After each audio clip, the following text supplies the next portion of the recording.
Hello my dear learners. मेरा नाम कृष्णा है और मैं आपका आपकी अपनी class English by Krishna sir में स्वागत करता हूं। हमारी ये क्लास खास तौर पर यूपी बोर्ड क्लास 10th के स्टूडेंट्स के लिए है, लेकिन ऐसा कोई भी स्टूडेंट इसे ज्वाइन कर सकता है जो अपनी इंग्लिश को बेटर करना चाहता है। जैसा कि आप देख रहे हैं इस समय मेरे हाथ में 10th क्लास की ये बुक है, a new style of general English for class 10th, और आज हम आपको पढ़ाने वाले हैं इस बुक में चैप्टर नंबर 2। और हमारा जो पॉइंट है आज जो हम आपको पढ़ाएंगे वो है पॉइंट नंबर 27, और ये पेज नंबर 20 पर आप देख सकते हैं। अपनी बुक में आप ओपन करें पेज नंबर 20, वहां पर ये पॉइंट है पॉइंट नंबर 27, जिसका टाइटल है use of it and there. तो यहां आज हम आपको ये बताने वाले हैं कि किस तरीके से आप इट और देयर का यूज कर सकते हैं।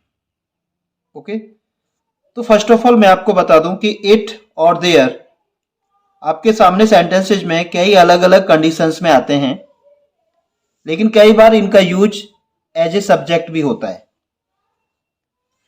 तो फर्स्ट ऑफ ऑल मैं आपको इट और देयर के बारे में कुछ ऐसी बातें बताना चाहूंगा जो अक्सर आपको कई बार बुक्स में भी नहीं मिलती।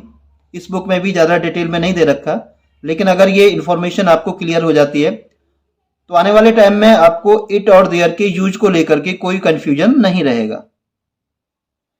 देखिए, इट और देयर को डमी सब्जेक्ट भी कहा जाता है। डमी सब्जेक्ट्स, डमी सब्जेक्ट्स का मतलब होता है ये रियल सब्जेक्ट नहीं होते। अगर हमारे सेंटेंस में सब्जेक्ट नहीं होता है तो कई बार उस सेंटेंस में सब्जेक्ट की पोजीशन में हम या तो इट का यूज कर रहे होते हैं या देयर का। लेकिन इनके लिए भी कंडीशंस हैं कि कहाँ आप इट यूज करोगे, कहाँ देयर। लेकिन सबसे बड़ा पॉइंट यही है कि सेंटेंस में अगर सब्जेक्ट नहीं है तो वहां हम डमी सब्जेक्ट्स यूज करते हैं, और मोस्टली इसमें हम इट और देयर का यूज कर रहे होते हैं। सबसे पहले हम समझते हैं कि इट का यूज किन कंडीशंस में किया जाता है।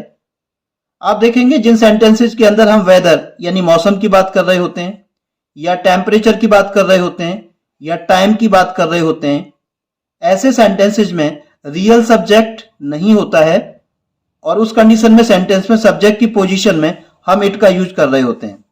For example, it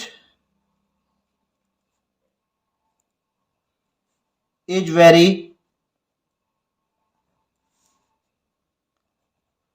hot here. आप कहना चाहते हैं यहां बहुत गर्मी है, it is very hot here. Okay, तो वहां के मौसम के बारे में आप कमेंट कर रहे हैं, और मौसम से ही कनेक्टेड फीचर है टेम्परेचर। जब आप किसी जगह के टेम्परेचर के बारे में कमेंट कर रहे होते हैं कि वहां पे कितनी ठंड है, वहां पे कितनी गर्मी है, इस तरह के सेंटेंसेज होते हैं। जैसे आपसे कोई पूछ रहा है भाई आपके यहाँ पे कैसा टेम्परेचर है, तो आप कह रहे हैं यहाँ पे बहुत ठंड है, तो आप बोल रहे होते हैं इट इज कूल हियर। यहाँ पे मौसम ठंडा है। तो जब हम टेम्परेचर वेदर के बारे में बात कर रहे होते हैं तो हम सब्जेक्ट की पोजीशन में इट को यूज कर रहे होते हैं। या हमें टाइम बताना है, किसी ने हमसे पूछा कि भाई टाइम क्या है, और हम कहना चाहते हैं कि 7 बजे हैं, तो हम किस तरह से इस बात को कह सकते हैं इंग्लिश में। अब 7 बजे हैं, मान लीजिए हमें ये कहना है, तो हमारा स्टेटमेंट होगा इट इज 7 o'clock नाउ। अब 7 बजे हैं, इट इज 7 o'clock नाउ। तो आपने देखा यहां भी हमने इट का यूज किया है। तो जब हम टाइम, टेम्परेचर, वेदर, इस तरह की चीजों के बारे में बात कर रहे होते हैं तो वहां हम डमी सब्जेक्ट इट का यूज कर रहे होते हैं। ऐसे सेंटेंस के अंदर इट का कोई हिंदी मीनिंग नहीं आता। आप अगर सेंटेंस की हिंदी करते हैं तो उसका कोई मीनिंग आपको नहीं दिखाई देगा, नो हिंदी मीनिंग। जैसे अभी मेरा एक सेंटेंस था जो मैंने अभी नोट किया, इट इज 7 o'clock। तो आप अगर इसका हिंदी सेंस निकालते हैं तो क्या होता है, अब 7 बजे हैं, अब 7 बजे हैं। तो आप देख रहे हैं इस हिंदी सेंटेंस के अंदर आप इट के लिए कोई वर्ड नहीं देख रहे हो। ओके, तो ये डमी सब्जेक्ट है इट, और मोस्टली कहाँ यूज होता है, जब आप वेदर के बारे में, टेम्परेचर के बारे में या टाइम के बारे में कमेंट कर रहे होते हैं। ओके, अब हम आपको बताते हैं देयर के बारे में। तो देयर का यूज भी कई बार सब्जेक्ट की तरह होता है। जैसे ये सेंटेंस आप देख रहे हैं, there are 4 students in the class. तो इस सेंटेंस को अगर हम सब्जेक्ट प्रेडिकेट में डिवाइड करें तो इसमें सब्जेक्ट क्या होगा, देयर, और प्रेडिकेट पार्ट क्या है, आर से लेकर क्लास तक। Are 4 students in the class, ये पूरा पार्ट क्या है, ये प्रेडिकेट है। तो आप देख रहे हैं कि सेंटेंस के अंदर कोई रियल सब्जेक्ट नहीं है। और जैसा मैंने आपको बताया कि इट और देयर का यूज उन सेंटेंसेज में ही होता है मोस्टली जहां पर आपके सेंटेंस में कोई रियल सब्जेक्ट नहीं होता। तो इस सेंटेंस के अंदर, क्योंकि ये सेंटेंस एक्टिव वॉइस में है और जितने भी एक्टिव वॉइस के सेंटेंस होते हैं वो सब्जेक्ट से ही स्टार्ट होते हैं, तो सब्जेक्ट होना जरूरी है एक्टिव वॉइस में। और इस सेंटेंस में कोई रियल सब्जेक्ट है नहीं, तो ऐसी कंडीशन में सब्जेक्ट की पोजीशन में हम यहां देयर का यूज कर रहे हैं। तो इट और देयर उस कंडीशन में यूज होते हैं जब आपके सेंटेंस में रियल सब्जेक्ट नहीं होता। तो यहां इस सेंटेंस में सब्जेक्ट की पोजीशन में क्या है, देयर, और rest of the part sentence का बाकी हिस्सा क्या है, प्रेडिकेट। सेंटेंस का हिंदी सेंस क्या है, there are 4 students in the class, कक्षा में 4 विद्यार्थी हैं। तो आप देखेंगे कि ऐसे सेंटेंस के अंदर भी ये जो देयर है इसका कोई हिंदी मीनिंग नहीं आता, नो हिंदी मीनिंग, यानी इसके लिए आपको हिंदी सेंटेंस में कोई वर्ड दिखाई नहीं देता। जब आप सेंटेंस का हिंदी सेंस करते हो तो आपको इसका कोई वर्ड हिंदी सेंटेंस के अंदर नहीं आएगा। कक्षा में 4 विद्यार्थी हैं, तो आप देखें यहां पर कहीं भी देयर का कोई वर्ड नहीं आ रहा कि हम ये बता सकें कि हमारे हिंदी सेंटेंस में ये वाला वर्ड है जिसके लिए हम देयर का यूज कर रहे हैं। ओके, तो अक्सर ये जो प्रोविजनल सब्जेक्ट होते हैं जिनको हम डमी सब्जेक्ट भी कहते हैं, जैसा कि अभी हम बता रहे हैं कि इट और देयर अक्सर डमी सब्जेक्ट्स के तौर पर यूज होते हैं। तो जब ये डमी सब्जेक्ट की तरह यूज होते हैं सेंटेंस में, तो इनका कोई हिंदी मीनिंग सेंटेंस में नहीं आता। हम एक सेंटेंस और लेते हैं देयर का यूज करते हुए, THERE, there is no work, there is no work. इसका हम हिंदी सेंस करते हैं तो क्या होगा, कोई काम नहीं है, देयर इज नो वर्क। हम इसका हिंदी सेंस ये नहीं कहेंगे, ये नहीं करेंगे कि वहां पर कोई काम नहीं है। Okay, there is no work, कोई काम नहीं है। तो आप ध्यान दीजिए यहां पर सब्जेक्ट पोजीशन में क्या है, देयर, और प्रेडिकेट क्या है, is not work, there is not work. अब देखिए, आप में से बहुत सारे स्टूडेंट ये फील कर रहे होंगे कि सर ये सेंटेंस थोड़ा मिसफिट लग रहा है। जब भी आप कोई मिस्टेक कर रहे होते हो ग्रामर में, तो आप अगर थोड़ा रिवीजन करते हैं तो आपका सिक्स्थ सेंस कहीं ना कहीं आपको क्लिक करता है। चाहे अब आप ऑनलाइन क्लास में हो या ऑफलाइन क्लास में हो, या जानबूझ करके सर आपके साथ कोई ट्रिक अप्लाई कर रहे हो कि देखते हैं स्टूडेंट कितना कॉन्शियस हैं, कितना अवेयर हैं, लेकिन अगर आप रिवीजन में स्ट्रांग हैं तो आपको लगने लगता है कि कुछ ना कुछ मिसिंग है, कुछ मिस्टेक है। इस सेंटेंस के अंदर भी एक माइनर मिस्टेक हमने की है। आप देखिए वो क्या है, देयर इज नॉट वर्क। ये सेंटेंस परफेक्ट नहीं है, यहां पर आपको क्या लेना है, there is no work, right. आने वाले वीडियो में हम ये डिस्कस करेंगे कि नो और नॉट में क्या डिफरेंस है और किस कंडीशन में नहीं के लिए आपको नॉट यूज करना है, और वो कौन सी कंडीशन है, क्या कॉन्टेक्स्ट है जहां पर आपको नो का यूज करना है।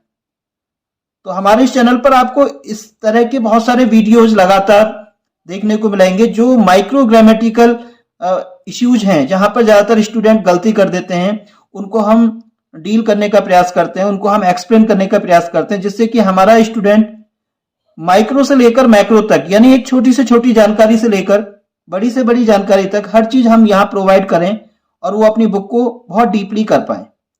तो फिलहाल आपको बस इतना समझना है कि सेंटेंस राइट क्या होगा, देयर इज नो वर्क, कोई काम नहीं है।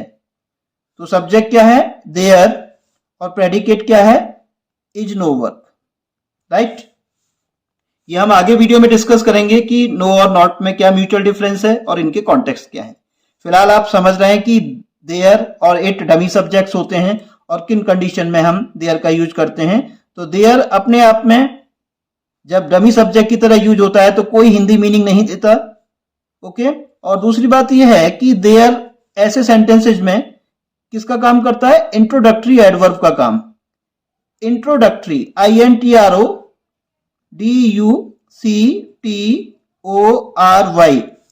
इंट्रोडक्टरी एडवर्ब, यानी ये एक एडवर्ब की तरह काम करता है जो हमें इंट्रोडक्शन देता है किसी भी पोजीशन के बारे में। जैसे यहां पर हमें पता लग रहा है कि क्लास में स्टूडेंट्स के बारे में, कि कितने विद्यार्थी हैं क्लास में? क्लास में 4 स्टूडेंट्स हैं। तो ये किसी प्लेस के बारे में हमें इंट्रोडक्शन दे रहा होता है। ये अपने आप में एडवर्ब है वैसे, लेकिन यहां ये क्योंकि इंट्रोडक्शन के तरीके से काम कर रहा है इसलिए इसको कहा जाता है इंट्रोडक्टरी एडवर्ब, राइट। तो आपको कुछ हद तक ये पता लगा होगा कि देयर का यूज हम एज ए सब्जेक्ट भी कर सकते हैं, जैसे कि हम इट का कर सकते हैं, और जब कभी ये सब्जेक्ट की तरह यूज होते हैं देयर और इट, तो इनका कोई हिंदी मीनिंग हमें सेंटेंस में दिखाई नहीं देता, राइट। तो ये पॉइंट्स आपको ध्यान रखने हैं, और अगर कोई क्वेश्चन आपको इस समय आ रहा है तो आप उस पॉइंट को जरूर नोट डाउन करें अपनी नोटबुक में। और जैसे ही आप ये क्लास कंप्लीट करते हैं तो कमेंट बॉक्स में हमारे साथ अपने क्वेश्चन को शेयर करना ना भूलें। हो सकता है आपका क्वेश्चन बहुत इंपॉर्टेंट हो और उसको पूछने से और बहुत सारे स्टूडेंट्स का भी भला हो सकता है, क्योंकि हर स्टूडेंट एक अलग एंगल से अपनी क्लास को अटेंड करता है। और जितना ज्यादा डीप आप जाएंगे टॉपिक के अंदर, जितने स्मार्ट क्वेश्चंस आप करेंगे, तो आपकी कोई भी क्लास हो वो उतना ही ज्यादा बेटर आउटपुट आपको दे पाती है।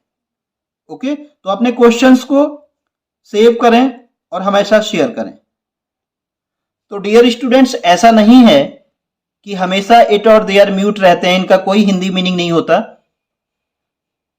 ये कंडीशन केवल तब आती है जब ये डमी सब्जेक्ट के तौर पर यूज होते हैं, वरना कई कंडीशंस ऐसी हो सकती हैं जहां पर इट और देयर म्यूट नहीं रहेंगे, इनका अपना एक सेंस आएगा। जैसे मैं आपको एक एग्जांपल देता हूं, वहां पे हम इट यूज करेंगे और इट वहां पर अपना एक सेंस भी देगा, वो म्यूट नहीं होगा। जैसा कि आप यहां पर देख रहे थे, इट का कोई हिंदी मीनिंग नहीं आ रहा था। फॉर एग्जाम्पल, हमने एक सेंटेंस दिया, आई लाइक इट, तो इसका सेंस क्या होता है? आई लाइक इट, मैं इसे पसंद करता हूं।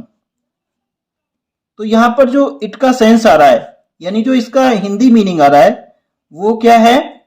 इसे। तो इस सेंटेंस के अंदर जो ये वर्ड है इट, ये म्यूट नहीं है, ये अपना हिंदी मीनिंग दे रहा है, और वो हिंदी मीनिंग है इसे। आई लाइक इट, मैं इसे पसंद करता हूं। ओके, तो ऐसा नहीं सोचना है आपको कि जब भी कभी इट का यूज होगा तो ये म्यूट रहेगा, इसका हिंदी मीनिंग नहीं आएगा। ऐसा केवल डमी सब्जेक्ट्स में होता है मोस्टली, कि इट का और देयर का कोई सेंस नहीं आता, हिंदी सेंस नहीं आता सेंटेंस के अंदर। लेकिन जब कुछ और कंडीशंस में इनको यूज करते हैं तो इनका कोई ना कोई मीनिंग हमें सेंटेंस में देखने को मिलता है, जैसा कि आप देख सकते हैं, आई लाइक इट, मैं इसे पसंद करता हूं। एक एग्जाम्पल और देखते हैं, हु ब्रोक इट, इसका हिंदी सेंस क्या हुआ? इसे किसने तोड़ा। सेंटेंस पास्ट इंडेफिनिट से है, और यहां पर भी इट का सेंस क्या आ रहा है? इसे या इसको। ओके, इसको किसने तोड़ा? Who broke it. तो यहां आप ये चीज क्लियर समझ गए होंगे कि आपको अपने माइंड में ये फिट नहीं करना है कि इट हमेशा ही म्यूट रहता है। जब इसका यूज इस तरह से होता है तो ये अपना सेंस देता है, क्योंकि यहां इस सेंटेंस में आप गौर करिए, ये इस वर्ब का क्या है? ऑब्जेक्ट। यहां इस सेंटेंस में ये ऑब्जेक्ट है। ऐसे ऊपर वाले सेंटेंस में आई लाइक इट, यहां पे ये जो लाइक है ये हमारा एक्शन वर्ड है, यानी वर्ब है, और इस वर्ब का ऑब्जेक्ट क्या है? इट। तो जब कभी इट का यूज ऑब्जेक्ट के तौर पर होता है तो मोस्टली ये कोई ना कोई हिंदी मीनिंग देता है। ओके, दोनों ही कंडीशन में आप देख सकते हैं अपनी अपनी वर्ब के ऑब्जेक्ट हैं। ये वाला इट यहां पर लाइक का ऑब्जेक्ट है, और ये वाला इट यहां ब्रोक का ऑब्जेक्ट है, और दोनों ही सेंटेंसेज में ये अपना एक सेंस भी प्ले कर रहे हैं। तो जब कभी ये ऑब्जेक्ट की पोजीशन में आता है इट, तो इसका हिंदी मीनिंग होता है। लेकिन जब ये एज ए सब्जेक्ट आता है, जैसा कि आप ऊपर देख रहे थे, तो वहां इसका कोई हिंदी मीनिंग नहीं होता। अब हम यही पॉइंट चेक करके देखते हैं देयर के बारे में। अभी जैसे देयर के बारे में भी हमने बताया कि जब ये डमी सब्जेक्ट के तौर पर आता है तो इसका कोई मीनिंग नहीं होता, नो हिंदी मीनिंग। लेकिन इसमें भी आपको ये ध्यान रखना है कि जब कभी हम देयर को दूसरे कुछ कॉन्टेक्स्ट में यूज करते हैं तो ये म्यूट नहीं होता, इसका हिंदी मीनिंग आता है। Example, I saw a monkey, I saw a monkey there। तो यहां भी हमने देयर का यूज किया है। मैं यहां देयर को अंडरलाइन करता हूं। देखिए हमारे सेंटेंस के अंदर सब्जेक्ट क्या है, आई, और यहां से सॉ से लेकर देयर तक ये क्या है, प्रेडिकेट पार्ट। और इस प्रेडिकेट के अंदर ये सॉ क्या है, वर्ब, अ मंकी ये क्या है, ऑब्जेक्ट, और देयर क्या है, एडवर्ब। एडवर्ब्स जो होती हैं उनकी जो नाम होते हैं वो उनके फंक्शन के हिसाब से सेट कर दिए जाते हैं। यानी एडवर्ब जो काम कर रहा है, यहां पे जो हमारा एडवर्ब है उसका फंक्शन क्या है, वो क्या काम कर रहा है, वो हमें प्लेस की जानकारी दे रहा है। क्योंकि सेंटेंस का हिंदी सेंस क्या है, मैंने वहां पर, वहां मतलब कोई ना कोई जगह है जिसकी तरफ हम इशारा कर रहे हैं, मैंने वहां पर एक मंकी देखा, एक बंदर देखा। तो पास्ट इंडेफिनिट का सेंटेंस है, मैंने वहां पर एक बंदर देखा। तो ये जो वर्ड है देयर, जिसका हिंदी सेंस है वहां पर, इस सेंटेंस के अंदर इसका हिंदी सेंस क्या है, वहां पर, वहां पर। तो ये जो सेंटेंस में ये वर्ड आ रहा है इसके लिए हिंदी में वहां पर, ये किसी ना किसी प्लेस की जानकारी दे रहा है। तो इसलिए देयर को हम क्या कहेंगे, एडवर्ब ऑफ प्लेस। तो एडवर्ब्स के जो नाम होते हैं वो उनके फंक्शन के बेस पर होते हैं। यानी वो सेंटेंस में जो काम कर रहे होते हैं, जो फंक्शन कर रहे होते हैं, उसके नाम पर उसके काम पर उसका नाम रख दिया जाता है। जैसा काम वैसा नाम। यानी ये प्लेस की जानकारी दे रहा है देयर, तो ये एडवर्ब ऑफ प्लेस हो गया। अगर कोई एडवर्ब टाइम के बारे में बता रहा है तो एडवर्ब ऑफ टाइम हो गया। ओके, तो इस तरीके से एडवर्ब्स को हम टैगिंग करते हैं, उसके नेम्स देते हैं। तो ये एडवर्ब ऑफ प्लेस है देयर यहां पर, और इस सेंटेंस के अंदर इस देयर का हिंदी सेंस क्या है, वहां पर। तो आपने देयर के मामले में भी ये देखा कि जब वो डमी सब्जेक्ट नहीं होता तो उसका कोई ना कोई हिंदी सेंस आता है, उसके लिए कोई ना कोई हिंदी वर्ड होता है सेंटेंस में। जब हम सेंटेंस की हिंदी करते हैं, इंग्लिश से हिंदी में आते हैं। लेकिन जब ये डमी सब्जेक्ट के तौर पर यूज होता है, जैसे कि आपने यहां देखा, there are 4 students in the class, तो जब ये डमी सब्जेक्ट के तौर पर आता है तो हमारे सेंटेंस में इसके लिए कोई हिंदी मीनिंग नहीं होता। आई होप इस क्लास में आपको कुछ ना कुछ ऐसी इंफॉर्मेशन जरूर हम दे पा रहे होंगे जो आपको काफी हेल्प करेगी आपके एग्जाम्स में और आने वाले कॉम्पिटिशन्स में। अब हम बुक के कुछ एग्जाम्पल्स देखते हैं। इट इज हॉट टुडे, आज बहुत गर्मी है। इट वॉज कोल्ड यस्टरडे, कल बहुत ठंड थी। There are 40 boys in the class, class में 40 लड़के हैं। देयर इज नो प्रॉब्लम, कोई समस्या नहीं है। तो आप देख सकते हैं कि इट और देयर यहां पर क्या है, सब्जेक्ट। इसका मतलब ये यहां पर डमी सब्जेक्ट्स हैं। तो ऐसे सेंटेंसेज में इट और देयर का कोई हिंदी मीनिंग नहीं आता।